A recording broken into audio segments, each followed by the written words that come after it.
നടുക്കുന്ന വാർത്ത. യുവനടൻ കൊല്ലപ്പെട്ടു. വിശ്വസിക്കുവാൻ കഴിയാതെ ആരാധകർ. പ്രശസ്ത ആസാമീസ് നടൻ മൃഗംഗ് ബർമനാണ് മരിച്ചത്. ഗുവാഹട്ടിയിലുള്ള ഒരു ഹോട്ടലിൻ്റെ പാർക്കിംഗ് ലോട്ടിൽ വെച്ചാണ് നടക്കുന്ന സംഭവം. രാജു അലി എന്നയാൾ നടൻ മൃഗംഗ് ബർമനെ കുത്തിപ്പരിക്കേൽപ്പിക്കുകയായിരുന്നു. ഗുരുതരമായി പരിക്കേറ്റ നടനെ ആശുപത്രിയിൽ എത്തിച്ചുവെങ്കിലും ജീവൻ രക്ഷിക്കുവാനായില്ല. കഴിഞ്ഞ തിങ്കളാഴ്ച ഉച്ചകഴിഞ്ഞാണ് സംഭവം. രാജു അലിയെ പോലീസ് അറസ്റ്റ് ചെയ്തു. നടൻ മൃഗംഗിൻ്റെ അപ്രതീക്ഷിത വേർപാട് ആരാധകരെ കണ്ണീരിലാഴ്ത്തിയിരിക്കുന്നു.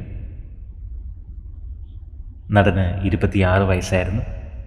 പ്രണാമം അർപ്പിച്ച് നിരവധി പേരാണ് ഇപ്പോൾ സോഷ്യൽ മീഡിയയിൽ എത്തുന്നത്. ആത്മാവിന് നിത്യശാന്തി ലഭിക്കട്ടെ എന്ന് നമുക്ക് പ്രാർത്ഥിക്കാം.